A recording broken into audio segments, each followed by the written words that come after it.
There used to be laws, justice, not anymore. Even before you play South Park: The Fractured But Whole, there is a high chance that you will already know whether you're going to enjoy it or not. Forget game mechanics, technical innovation and all that stuff.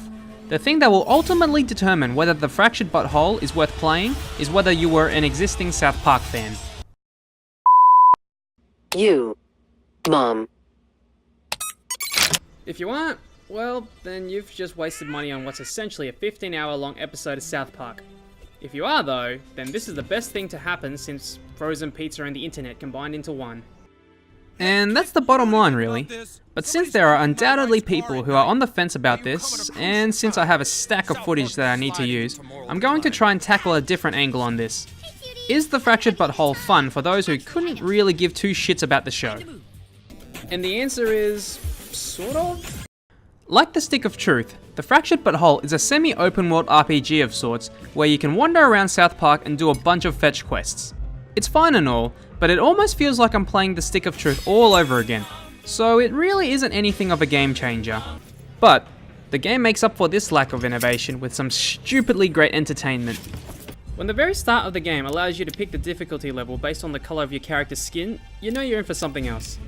If anything, it's also just a good follow-up to the Stick of Truth's Jew class joke. Your mileage may vary of course, but there's enough jokes in The Fractured But Whole that you will get at least one chuckle from even the most close-minded of people. Okay. Well, move out of the way, huh? I need to go buy some more beer. Put it this way, one side quest involves looking for Tweak and Craig Yowie. Correct me if I'm wrong, but I'm pretty sure no other game out there tasks you with hunting down gay art of two South Park characters. Art which was actually submitted to the show by fans. Try toppling that, Bethesda. Too busy making shitty chicken now. You come back another time. You're also not going to get much in the way of a memorable combat experience either. The Stick of Truth's forgettable 4-class turn-based combat system is gone, thankfully, and replaced by an equally forgettable 10-class turn-based combat system.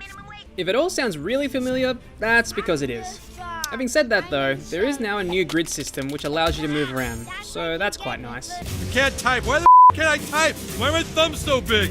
The new classes and ability to move around does give you more strategic options when it comes to battling, but all in all, it's a pretty superficial addition to what's already a pretty unmemorable combat system.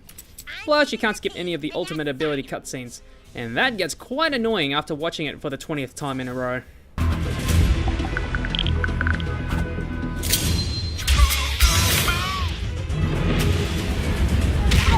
Now imagine that was choreographed to some really expensive licensed music. As it is with any RPG, there is an exploration and puzzle solving element to The Fractured But Whole, but even those parts are just okay at best. Couldn't even set up the ladder for us. Gee. Problem solving's probably stretching it a little bit since each problem can be solved using the same 4 or 5 methods. Not like it's a bad thing, just don't expect anything special other than some pretty interesting ways of using farts to your advantage.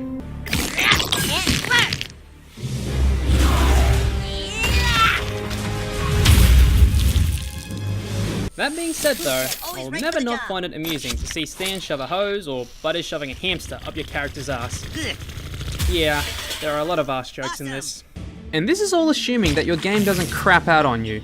I can't speak for consoles, but the PC version of The Fractured But Whole has enough bugs and glitches that no number of dick jokes can cover up the fact that the game likes to shit the bed more than Randy after a night of drinking. Oh god, I feel like I was just shit out by an elephant.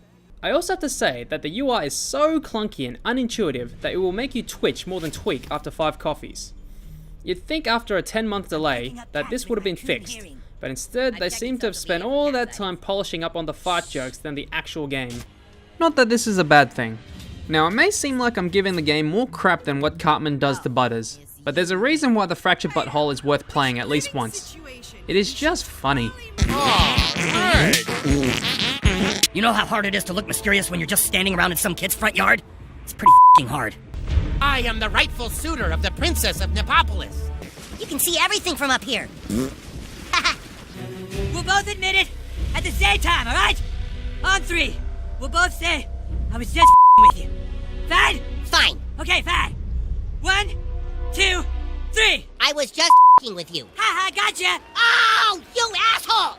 I did mention earlier that The Fractured But Whole is like a 15-hour long episode of South Park, but I mean that in a good way. Even if the game doesn't quite cut it as a game, it is still entertaining as all hell because no amount of gameplay can match things like seeing Randy key his own car while drunk, or Morgan Freeman being an ass guru who runs a taco shop. So to answer my earlier question, the Fractured Butthole does offer up something for those who don't give two shits about South Park. Just don't expect anything groundbreaking or even remotely challenging, even with your character's skin tone turned right up to its darkest setting. But ultimately, the Fractured Butthole is made specifically for those who want to see things like Cartman being an asshole, Randy being a stupid toolbag, or just a heap of jokes involving every single bodily fluid imaginable. And you know what? That's just fine by me. I love to play my triangle goes